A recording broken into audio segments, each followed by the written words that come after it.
Are you worried that teaching your baby to sleep or sleep training is going to hurt your bond with them? Do you ever wonder if attached parenting is possible with sleep training? Well, you're in the right place. This is exactly what we're going to talk about today. Hey everyone, I'm Dr. Sarah Mitchell. I'm a chiropractor by training, but found my passion empowering parents just like you to teach your little one to sleep and parent confidently day and night. And I often get asked, will teaching my baby to sleep hurt my bond with them, right? That's all our biggest worry. I felt that way too when I was going through this. And the answer, it's unlikely, but there's a lot of confusion about there, and I want to talk about why this is. Here's the thing. There is confusion in semantics. Please don't confuse the term attachment parenting and secure attachment. Let's talk about both of these. Attachment parenting. It's a philosophy that I actually tried to follow when I was first going through this. There's lots of wonderful things about it. That term is coined by famous pediatrician Dr. Sears. And there's a few basic premises to it in that you're always with your kiddo. You co-sleep, you feed on demand, and there's lots of baby wearing. And they feel that this is the only way to really promote a great attachment with your child. Okay, that's one parenting philosophy. But secure attachment goes back to lots of psychological development research, and it's based on the idea that a child and their caregiver need to have trust, empathy, and understanding to allow your child's development to develop in a healthy way.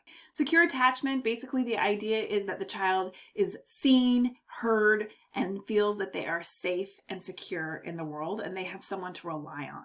Okay. How is secure attachment formed?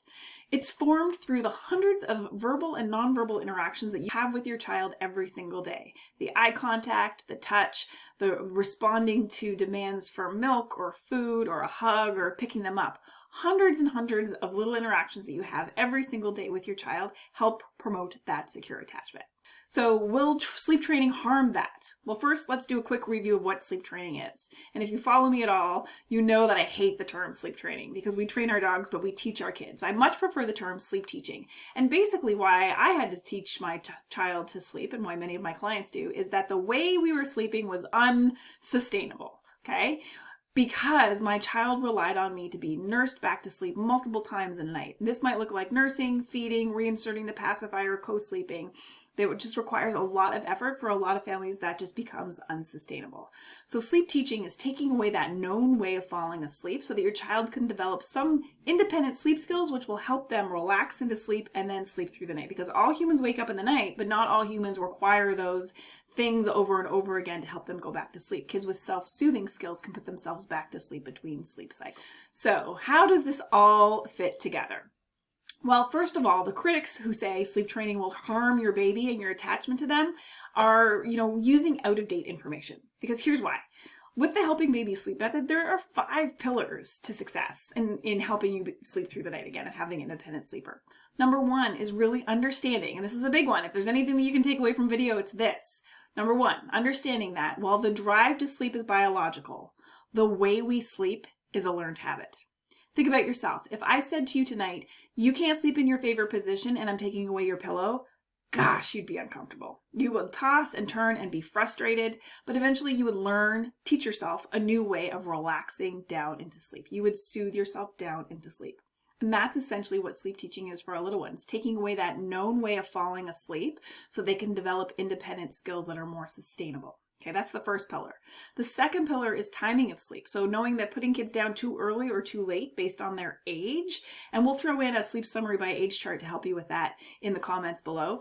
Putting them down with the wrong timing can make it harder for them to fall asleep. The third pillar is being an intentional feeder. So using food for fuel rather than to soothe, and get those calories into the daytime and stack them there so that you can have long stretches of age-appropriate sleep. The fourth pillar is messaging and being consistent. So if sometimes in the night you feed them, sometimes they wake up and you rock them back to sleep, other times you reinsert the pacifier, sometimes you let them cry. Those are very different messages about how sleep happens, and that makes it harder for your child to learn what to expect.